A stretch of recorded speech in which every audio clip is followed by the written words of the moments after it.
আসসালামু আলাইকুম, আপনাদের সবাইকে স্বাগতম ইউটিউবে আমার নতুন চ্যানেল মায়ের ছোঁয়া।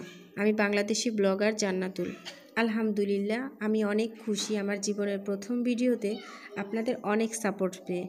তাই উৎসাহিত হয়ে আরেকটা নতুন ভিডিও নিয়ে হাজির হলাম আপনাদের মাঝে। আশা করি যে যেখান থেকে এই ভিডিওটি দেখছেন আল্লাহর রহমতে সবাই সুস্থ আছেন এবং ভালো আছেন। আমিও আল্লাহর রহমতে খুব ভালো আছি। আমি এই ভিডিওতে আপনাদের ভালোবাসা পাবো আমার বিশ্বাস। আমি আপনাদের ভালোবাসা ও আল্লাহর রহমতে ঠিকই সফলতা অর্জন করতে পারবো ইনশাল্লাহ। প্রত্যেকটা গৃহিণীরই সকাল শুরু হয় সকালের নাস্তা তৈরি দিয়ে। আমারও তার ব্যতিক্রম নয়। এই তো সকালের নাস্তা তৈরি করার জন্য গরম পানি করার জন্য চুলা অন করে গরম পানি দিয়ে দিলাম, যাতে আটা ডো তৈরি করার জন্য সহজ হয়। এক পাশে আটার ডো তৈরির গরম পানি দিয়ে আর অন্য পাশে আমি দুধ জাল করতে বসিয়ে দিলাম।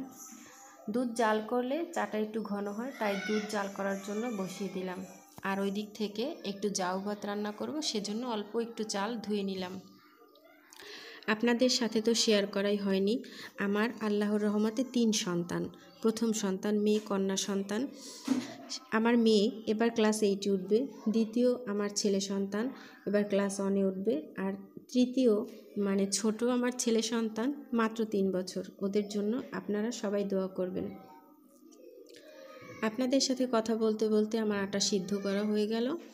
আর এক পাশে দুধ জাল হচ্ছে, তো অন্য চুলায় আটা সিদ্ধ করে নিয়ে আমি চায়ের পানি দিয়ে তার মধ্যে চা দিয়ে দিলাম। দুধ জাল করা হয়ে গেলে আমি দুধের পাতিলটা নামিয়ে জাউ ভাতের পাতিলটা দিয়ে দিব একটু লবণ দিয়ে। জাউ ভাতের পাতিলটা দেওয়ার আগে জাউ ভাতের পাতিলে একটু পানি দিয়ে নেই।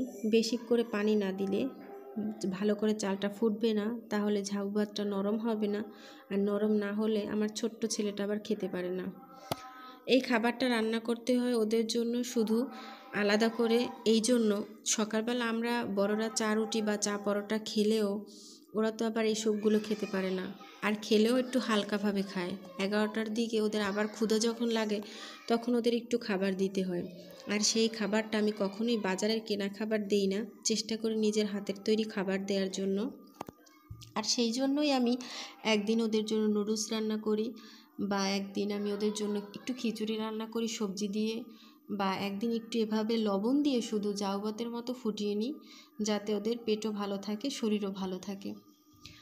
এই তো আমি লবণ দিয়ে পানি দিয়ে চালটা রেডি করে নিলাম। এখন দুধের পাতিলটা নামিয়ে আমি এই চুলায় জাউ ভাতের জন্য পাতিলটা বসিয়ে দিলাম। আপনাদের সাথে কথা বলতে বলতে আমি আটাটাও মেখে নিলাম অফ ক্যামেরাতে। এখন ছোট ছোট করে গোল গোল করে আটার ডোটা আমি রেডি করে নিচ্ছি, যাতে আমার পরোটা রুটি বেলতে সুবিধা হয়।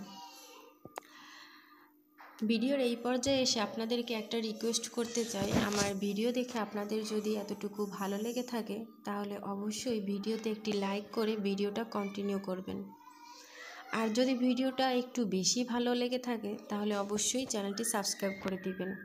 তাহলে আমি আপনাদের কাছে যখনই ভিডিও ছাড়ব ইউটিউব চ্যানেলে, তখনই আপনাদের কাছে নোটিফিকেশন পৌঁছে যাবে। তখন আপনারা ভিডিওটি দেখতে পারবেন নিজেদের সময় অনুযায়ী। আমার এই ভিডিও দেখে আপনাদের কখনো যদি কারো মনে হয় আমার কথা বলার ধরন বা ভিডিওর ধরন আপনাদের ভালো লাগেনি বা ভালো হয়নি, তাহলে অবশ্যই কমেন্টের মাধ্যমে জানাবেন। যেহেতু এই ইউটিউব চ্যানেলের জার্নিটা আমার নতুন, তাই অনেক কিছুই বুঝি না, অনেক কিছুই জানি না। তবে আস্তে আস্তে বুঝে নেব, শিখে নেব। একটু সময় লাগবে, সেইটুকু সময় আপনাদের আমাকে দিতে হবে। আর অবশ্যই কমেন্টের মাধ্যমে আপনারা চাইলে আমাকে অনেক কিছু শিখিয়ে বা বলে দিতে পারেন। আপনাদের সাথে কথা বলতে বলতে আমি রুটি আর পরোটাগুলো বেলে নিচ্ছি এক এক করে। এদিকে এখন বাজে প্রায় 7:30। এখন আমি এই রুটি বেলা হয়ে গেলে রুটি আর পরোটাগুলো ভেজে নিব। ওইদিকে আমার 2 রাজপুত্র এখনও ঘুমাচ্ছে, ওদেরকে ঘুম থেকে তুলে নিব। এই নাস্তা বানানো হয়ে গেলে খাবার টেবিলে নাস্তাগুলো রেডি করে তারপর ওদের ঘুম থেকে উঠিয়ে নিব। এই তো আমার রুটি পরোটা বেলা ডান। এখন আমি রুটি আর পরোটাগুলো ভেজে নিচ্ছি। এদিকে আমার ঝাউ ভাত উঠবে এখন, তাই চুলাটা আমি একটু চুলার আঁচ কমিয়ে দিলাম যাতে পাতিল নষ্ট না হয়। এই তো পরোটা আমি ভেজে নিচ্ছি আস্তে আস্তে করে। পরোটাগুলো আবার লাল করে না ভাজলে আমার মেয়ের পছন্দ হয় না, তাই একটু আস্তে আস্তে করে ভাজতে হয় যাতে একটু লাল হয়। বেশি আঁচ বাড়িয়ে দিলে আবার পুড়ে যেতে পারে, তাহলে আবার মেয়ের পছন্দ হবে না। এই তো এখন পরোটা ভেজে নিচ্ছি উল্টে পাল্টে, একটু হালকা তেল দিয়ে। বেশি তেল আবার আমার মেয়ে পছন্দ করে না, ওর জন্যই বেশি করে প্রতিদিন আর কি পরোটা বানানো হয়। আমার ছোট দুই ছেলে দুইটাও পরোটা পছন্দ করে, তবে ওদেরটা আমি একটু হালকা ভাজা দিই যাতে ওরা খেতে সুবিধা হয়। বেশি ভাজলে বা বেশি তেল দিলে বাচ্চাদের জন্য তো ক্ষতি হয়, এই জন্য বেশি তেল আমি দেই না, যাতে ওদের কোনো সমস্যা না হয়।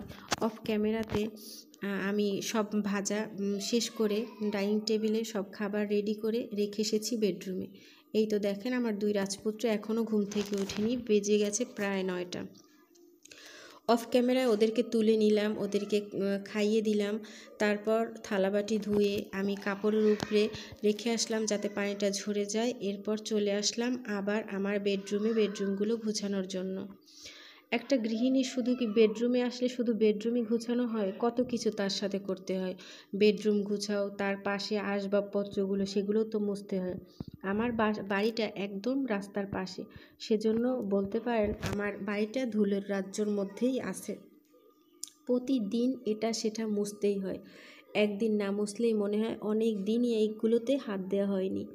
ধুলোবালি জমে একদম একাকার হয়ে যায়, সেজন্য আমি একে একে সবগুলো একটু একটু করে মুছে নিচ্ছি যাতে একটু ধুলোবালিটা কম মনে হয়। এই তো বিছানা গুছিয়ে নিয়ে এবার আমি এই যে সবগুলো মুছে নিচ্ছি। মুছে নিলে তবুও মনে হয় যেন ময়লা সরতেই চায় না। ভিডিওর এই পর্যায়ে আপনাদের কাছ থেকে আমি বিদায় নিয়ে নিব। আবার নতুন কোনো ভিডিও নিয়ে আপনাদের সামনে হাজির হব ইনশাল্লাহ। ততদিন পর্যন্ত ভালো থাকবেন। আল্লাহ হাফেজ।